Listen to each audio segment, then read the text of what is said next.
Hello everyone, welcome back to my YouTube channel.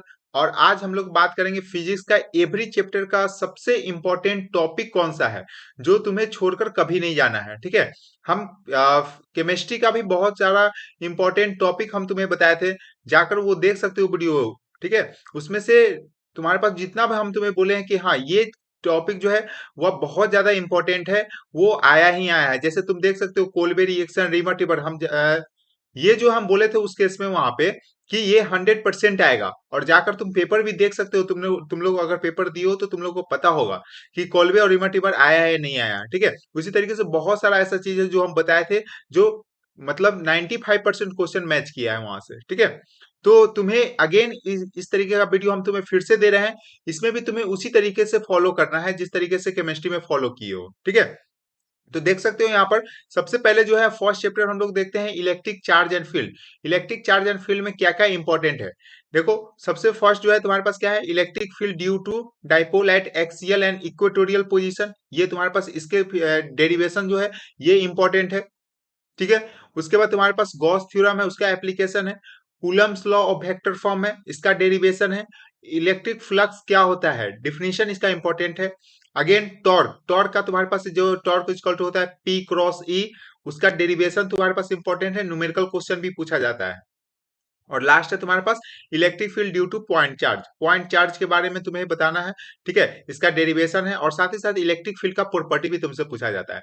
अब इसमें भी सबसे ज्यादा जो इंपॉर्टेंट तुम्हारे पास है, जो तुम्हें मतलब कि मिस कभी गलती से भी नहीं करना है, वो है तुम्हारा टॉपिक फर्स्ट, जो तुम्हें डाइपोल के केस में एक्सियल और इक्वेटोरियल से डेरिवेशन जो है वो तुम्हारे पास आएगा ही आएगा। ठीक है। और गॉस थ्योरम का एप्लीकेशन, यहाँ से न्यूमेरिकल क्वेश्चन भी आ सकता है, नहीं तो कोई भी डेरिवेशन आ सकता है। ठीक है। चलो मूव करते हैं नेक्स्ट चैप्टर पे। नेक्स्ट चैप्टर तुम्हारे पास है इलेक्ट्रिक पोटेंशियल एंड कैपेसिटेंस। इसमें जो इंपॉर्टेंट है सबसे पहले तुम्हारे पास डेरिवेशन है point potential due to point charge.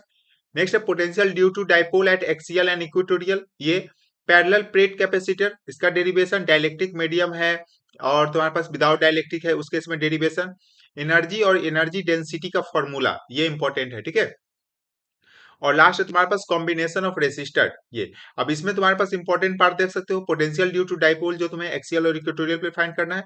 और पैरेलल प्लेट कैपेसिटर का तुम्हारे पास डेरिवेशन, ये बहुत ज्यादा इंपॉर्टेंट है। वो तुम्हारे पास मीडियम में भी पूछ सकता है, विदाउट डाइलेक्ट्रिक मीडियम भी पूछ सकता है। ठीक है। चलो नेक्स्ट मूव करते हैं third chapter.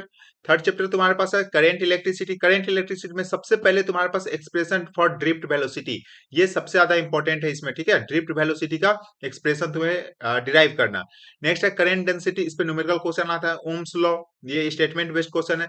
Kirchhoff's rule, KBL और केसीएल, इसका न्यूमेरिकल क्वेश्चन आएगा, 100% आएगा। या तो केसीएल पे आएगा, नहीं तो केबीएल पे आएगा, आएगा ही आएगा। ठीक है। इसको अच्छे से देखना है। और Wheatstone bridge, Wheatstone bridge भी इंपॉर्टेंट है। और combination of cell, combination of resistor हटा दिया गया है, सीरीज पैरेलल जो होता है वो नहीं है, कॉम्बिनेशन ऑफ सेल है। ठीक है। ये चीज याद रखना, बीट स्टोन ब्रिज का कंडीशन याद रखना। ठीक है। नेक्स्ट मूव करते हैं। मूविंग चार्ज एंड मैग्नेटिज्म में तुम्हारे पास Biot Savart law, Ampere circuital law, magnetic field due to current circular loop, solenoid, moving coil galvanometer, और conversion of galvanometer, galvanometer to ammeter, galvanometer to voltmeter, voltmeter to ammeter, ये सब जितना भी तुम्हारे पास conversion, ये इंपॉर्टेंट है।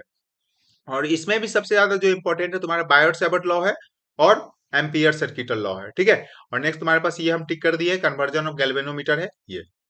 Next है तुम्हारे पास magnetism and matter. Magnetism and matter में तुम्हारे पास इंपॉर्टेंट, जो सबसे ज्यादा इंपॉर्टेंट है, ये तुम्हारा प्रॉपर्टीज ऑफ मैग्नेटिक सबस्टेंस। ठीक है।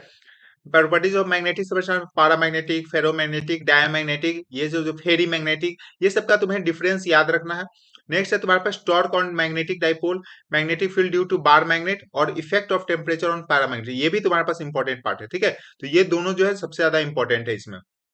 नेक्स्ट मूव करते हैं हम लोग इलेक्ट्रोमैग्नेटिक इंडक्शन में। तो इलेक्ट्रोमैग्नेटिक इंडक्शन में Faraday's law, application of Lenz law, self induction, mutual induction क्या होता है, सेल्फ इंडक्शन क्या होता है, मोशनल ईएमएफ क्या होता है, ये सब तुम्हें इसका थ्योरी तुम्हें याद रखना है। ठीक है। और इसमें जो सबसे ज्यादा इंपॉर्टेंट है वो फैराडेज लॉ है। ठीक है। फैराडेज लॉ और लेंज लॉ, यहाँ से लेंज लॉ तुम्हारे डायरेक्शन को रिप्रेजेंट करता है। तो ये तुमसे डायग्राम देकर भी पूछ सकता है कि इसका डायरेक्शन बताओ क्या होगा अकॉर्डिंग टू लेंज लॉ। ठीक है। इस तरीके से। नेक्स्ट है अल्टरनेटिंग करंट। अल्टरनेटिंग करंट में देख सकते हो एवरेज और आरएमएस वैल्यू तुम्हें याद रखना है, ठीक है। एवरेज और आरएमएस वैल्यू तुम्हारे पास फॉर्मूला जो होता है वो भी याद रखना है, ठीक है। जो तुम्हारे पास होता है I not I R M S is equal to I not by root two, ये सब जो तुम्हारे पास वी आर एम एस है, ठीक है। तो इस तरीके से नेक्स्ट तुम्हारे पास एलसीआर सर्किट का डेरिवेशन। डेरिवेशन इंपॉर्टेंट है with phasor diagram. Phasor diagram के साथ तुम्हें अल्टरनेटिंग करंट में फेजर डायग्राम तो आना ही चाहिए, ठीक है। नेक्स्ट है तुम्हारे पास एल आर आर एल जो भी है वो उसका फेजर डायग्राम जो है तुम्हारा बहुत ज्यादा इंपॉर्टेंट है। अगर तुम्हें नहीं आ रहा है इसमें से कोई भी टॉपिक, अगर तुम्हें नहीं आ रहा है तो मुझे कमेंट सेक्शन में मैसेज ड्रॉप कर सकते हो कि मुझे ये टॉपिक में प्रॉब्लम है, हम उस पर पर्टिकुलर वीडियो तुम्हें बना देंगे, ठीक है। जो इसमें की सबसे ज्यादा जो इंपॉर्टेंट क्या क्या है वो चीज के लिए, ठीक है। तो तुम मैसेज कर सकते हो, बेहिचक मैसेज कर सकते हो, ठीक है। हम ईच एंड एवरी मैसेज को हम देखते हैं, उसका रिप्लाई भी करते हैं, ठीक है। नेक्स्ट है तुम्हारे पास रेजोनेंस कंडीशन क्या होता है, नहीं, ठीक है। इसका कंडीशन तुम्हें याद रखना है। नेक्स्ट है तुम्हारे पास power in AC circuit. Power भी बहुत ज्यादा इंपॉर्टेंट है। और ट्रांसफार्मर, ट्रांसफार्मर जो तुम्हारे पास प्राइमरी होता है या सेकेंडरी, जो उसमें क्वाइल होता है, ठीक है। तो उसमें प्राइमरी वाइंडिंग सेकेंडरी वाइंडिंग क्या होता है, इसमें कब वोल्टेज बढ़ता है कब डाउन होता है, स्टेप अप स्टेप डाउन, ये सारी के सारे जितना भी है सब इंपॉर्टेंट है, ठीक है। नेक्स्ट है देखो तुम्हारे पास क्या है, इलेक्ट्रोमैग्नेटिक वेव। ये एक छोटा चैप्टर है और इसको तुम 30 मिनट्स में कर सकते हो, ठीक है। तो इसमें तुम्हारे पास इंपॉर्टेंट है डिस्प्लेसमेंट करंट का एक्सप्रेशन क्या होता है, डिस्प्लेसमेंट करंट, और कैरेक्टरिस्टिक ऑफ स्पेक्ट्रम सबसे ज्यादा इंपॉर्टेंट है, ठीक है। गामा रेज जो है, अल्फा रेज है, बीटा रेज है, तुम्हारे पास बोल सकते हो विजिबल, इंफ्रारेड, ये सब का ऑर्डर तुम्हें याद रखना फ्रीक्वेंसी के टर्म में, वेवलेंथ के टर्म में। और साथ ही साथ इसका जो तुम्हारे पास यूजेज है वो भी इंपॉर्टेंट है, ठीक है। तो यूजेज तुम्हें याद रखना, जैसे तुम्हारे पास इंफ्रारेड है, माइक्रोवेव है, उसका यूज कहाँ किया जाता है, ठीक है। तो माइक्रोवेव जो तुम्हारे पास यूज होता है तो उसका एप्लीकेशन जो है वो भी तुम्हारे पास इंपॉर्टेंट है, ठीक है। तो ये सब जो है तुम्हें ये याद कर लेना। तो ये एक छोटा थ्योरी चैप्टर है, तो इसको तुम अच्छे से कर सकते हो। नेक्स्ट है तुम्हारे पास रे ऑप्टिक्स। रे ऑप्टिक्स में बहुत सारे डेरिवेशन है, तो हम लिख दिए यहाँ पर। देखो सबसे पहले तुम्हारे पास मिरर फार्मूला आना चाहिए और लेंस फार्मूला, दोनों जो है इंपॉर्टेंट है। 1/v plus 1/u equal to 1/f, और 1/v minus 1/u equal to 1/f। Next है तुम्हारे पास टोटल इंटरनल रिफ्लेक्शन क्या होता है, और उसके इसमें एक फॉर्मूला है, ठीक है। और तुम्हारे पास क्रिटिकल एंगल क्या होता है, ये तुम्हारे पास इसमें न्यूमेरिकल क्वेश्चन आता है। Refraction of light, Snell's law को तुम्हें बताना है, ठीक है। स्नेल्स लॉ का जो तुम्हारे पास लॉज ऑफ रिफ्लेक्शन है वो तुम्हारा इंपॉर्टेंट है, थ्योरी बेस्ड है। लेंस मेकर फॉर्मूला डेरिवेशन है, इंपॉर्टेंट है बहुत ज्यादा, ठीक है। Refraction at spherical circuit surface, तुम्हारे पास ये तुम्हारे पास इसका डेरिवेशन ये भी इंपॉर्टेंट है। प्रिज्म फार्मूला ये तुम्हारे पास इंपॉर्टेंट है, उसका डेरिवेशन है, जितना भी प्रिज्म का डेरिवेशन है वो भी इंपॉर्टेंट है। मिनिमम डेविएशन का कंडीशन क्या होता है। और माइक्रोस्कोप, टेलीस्कोप। टेलीस्कोप में तुम्हारे पास दो पार्ट है, रिफ्लेक्टिंग और एस्ट्रोनॉमिकल। अब इसमें सबसे ज्यादा जो इंपॉर्टेंट है वो है तुम्हारे पास मिरर फार्मूला, लेंस फार्मूला, ये नंबर 1 है। लेंस मेकर फार्मूला ये बहुत ज्यादा इंपॉर्टेंट है। अगर हम इसमें बता दें कि सबसे ज्यादा 99% चांस किस कौन सा टॉपिक से आने वाला है, वो है तुम्हारा नीचे एस्ट्रोनॉमिकल, टेलीस्कोप और रिफ्लेक्टिंग टेलीस्कोप और माइक्रोस्कोप। ये तुम्हारे पास ऑप्टिकल इंस्ट्रूमेंट का ये 3 डेरिवेशन सबसे ज्यादा इंपॉर्टेंट है, ठीक है। कॉपी में लिख लो ये चीज सबसे ज्यादा इंपॉर्टेंट है, और यहाँ से तीनों में से कोई एक डेरिवेशन तो 100% आएगा, ठीक है। फिर तुम मुझे कमेंट्स में आकर बोलोगे कि हाँ भैया ये चीज आपने सही बोला था, ठीक है। 100% आएगा, जाकर प्रैक्टिस कर लेना याद से। नेक्स्ट है तुम्हारे पास वेव ऑप्टिक्स। वेव ऑप्टिक्स में हाइजेंस प्रिंसिपल ये इंपॉर्टेंट है, इसका पोस्टुलेट जितना भी याद रखो। अगेन रिफ्लेक्शन और रिफ्रैक्शन, इसका डेरिवेशन सबसे ज्यादा इंपॉर्टेंट है इस चैप्टर से। इसमें से कोई एक डेरिवेशन तो डेफिनेटली आएगा, रिफ्रैक्शन का आए या रिफ्लेक्शन का आए, याद कर लेना, ठीक है। यंग डबल स्लिट एक्सपेरिमेंट से भी क्वेश्चन आता है तुम्हारे पास, ठीक है। इंटरफेरेंस और डिफ्रैक्शन ये जो तुम्हारे पास पार्ट है, इसका तुम्हारे पास ग्राफ जो भी है, ये डिफरेंस और डिफरेंस तो याद कर लेना, इंटरफेरेंस क्या होता है और डिफ्रैक्शन क्या होता है, इसके बीच का डिफरेंस, पर्टिकुलर डिफरेंस है। मैक्सिमा मिनिमा का कंडीशन, ये टोटली चीज यहाँ पर न्यूमेरिकल वैल्यू से भी पूछा जा सकता है। फ्रिंज बिट क्या होता है, ये सब, ठीक है। तो ये सारे के सारे चीज इसमें इंपॉर्टेंट है। नेक्स्ट हम लोग मूव करते हैं, वो आप तुम्हारा मॉडर्न फिजिक्स आएगा। तो मॉडर्न फिजिक्स में सबसे पहले तुम्हारे पास जो चैप्टर है वो तुम्हारा डुअल नेचर ऑफ रेडिएशन है। डुअल नेचर ऑफ रेडिएशन में सबसे इंपॉर्टेंट है photo electric effect. Photo electric effect सबसे ज्यादा इंपॉर्टेंट है यहाँ पर। इसका तुम्हें अच्छे से क्या फेनोमेनन होता है डायग्राम के साथ तुम इसे एक्सप्लेन कर सकते हो। आइंस्टाइन फार्मूला, ठीक है। आइंस्टाइन फार्मूला क्या होता है, energy equal to work function plus kinetic energy. तो इसका फार्मूला पे न्यूमेरिकल क्वेश्चन आता है। डी ब्रोगली हाइपोथेसिस, इस पे भी न्यूमेरिकल क्वेश्चन आता है, ठीक है। ये सब जो है इंपॉर्टेंट है। नेक्स्ट है एटम। एटम में देख सकते हो रदरफोर्ड एक्सपेरिमेंट, इसमें से तुम्हारे पास पोस्टुलेट्स पूछा जाता है, रदरफोर्ड ने क्या एजम्पशन लिया था, क्या कंक्लूजन बताए थे।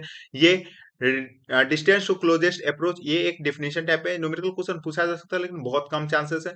बोहर्स मॉडल सबसे ज्यादा इंपॉर्टेंट है, ठीक है, बोहर्स मॉडल इसका सबसे ज्यादा, एनर्जी का फॉर्मूला जो है वो है, रेडियस का फॉर्मूला है, वेलोसिटी का फॉर्मूला है ये, और साथ ही साथ हाइड्रोजन स्पेक्ट्रम, लाइमन, बाल्मर, पाशियन, पिफंड, इसका जो मैक्सिमम एनर्जी का तुम्हारे पास क्या फॉर्मूला होता है, रेडबर्ग कांस्टेंट जो भी तुम्हारे पास उससे रिलेटेड फॉर्मूला है, ये सारी की सारी चीज बहुत ज्यादा इंपॉर्टेंट है। तो हम मॉडर्न फिजिक्स का इंपॉर्टेंट पीवाईक्यूज भी करा देंगे, शॉर्ट्स वीडियो भी हम अपलोड कर देंगे जो तुम्हारे पास फास्टैग रिवीजन सीरीज होगा, ठीक है। तो तुम अभी तक अगर चैनल सब्सक्राइब नहीं करो तो चैनल को सब्सक्राइब कर लेना, नहीं तो नोटिफिकेशन नहीं मिलेगा, फिर तुमसे छूट जाएगा, ठीक है।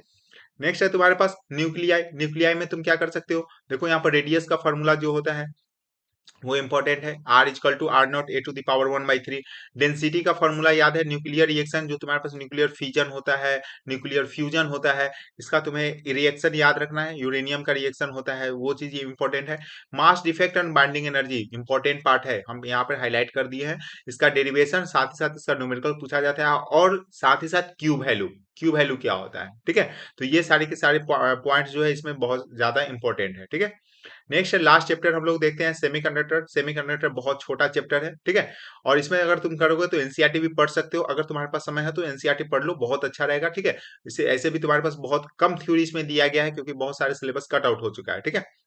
इसमें क्या क्या इंपॉर्टेंट है, सबसे पहले तुम्हारे पास सेमीकंडक्टर जो है, इंट्रिंसिक और एक्सट्रिंसिक टाइप का सेमीकंडक्टर, इसका बीच का difference, P type N type semiconductor क्या होता है, इसके बीच का डिफरेंस, पीएन जंक्शन क्या होता है, बायसिंग क्या होता है, biasing forward biasing, reverse biasing, ये जो इंपॉर्टेंट है। और इसमें जो है हाफ वेव और फुल वेव रेक्टिफायर का जो डिफरेंस है ये ज्यादा इंपॉर्टेंट है, ठीक है। इसका ग्राफ है वो बहुत ज्यादा इंपॉर्टेंट है, ग्राफ अच्छे से कर लेना। और लास्ट वन है V I characteristic of PN junction, ठीक है, फॉरवर्ड बायस में ग्राफ कैसे जाता है, रिवर्स बायस में ग्राफ कैसे जाता है, ब्रेक डाउन वोल्टेज क्या होता है, ये सब थ्योरी है, इसको अच्छे से पढ़ोगे तो ये बहुत इजीली तुम्हें समझ में आ जाएगा, और ये जो है सबसे ज्यादा स्कोरिंग सब्जेक्ट है, ठीक है। ये जो तुम्हारे पास टॉपिक है इधर मॉडर्न फिजिक्स वाले जो पार्ट है, इसमें तुम्हारा एटम, न्यूक्लियाई, सेमीकंडक्टर, ये सब आ रहा है, ये बहुत ज्यादा स्कोरिंग है, मतलब कि तुम्हें यहाँ से अगर पढ़ोगे तो 100% मार्क्स आ जाएगा, ठीक है। इसमें से कोई भी एक्स्ट्रा बोल सकते हो अलग टाइप का क्वेश्चन नहीं पूछेगा तुमको जो तुम्हें अजीब लगे देखने में, ऐसा कुछ भी नहीं होता है, ठीक है। तो तुम इधर का पार्ट पहले कंप्लीट करो, हम तुम्हें एक वीडियो तुम्हें अपलोड कर दिए हैं गैप में कैसे तुम्हें पढ़ना है, ठीक है, कौन कौन सा चैप्टर डे 1 डे 2 डे 3 करके हम शेड्यूल तुम्हें कर दिए हैं, ठीक है। तो जाकर वहां का वो वीडियो देखो, उसके अकॉर्डिंग शेड्यूल करो, और ये वीडियो अभी तुम्हें हम दे ही रहे हैं, ठीक है, जिससे कि तुम्हारे पास इंपॉर्टेंट टॉपिक क्या क्या है, हर एक चैप्टर का तुम्हें हम बता दिए हैं, ठीक है। तो इसको फॉलो करो और इससे तुम अच्छे से अच्छे मार्क्स स्कोर करो, ठीक है। तो अच्छे से कर सकते हो, ठीक है, इतना करो, और फिर अगेन हम नेक्स्ट वीडियो के साथ तुम लोग से मिलते हैं, तब तक के लिए अच्छे से पढ़ाई करते रहो, ठीक है। Best of luck, thank you.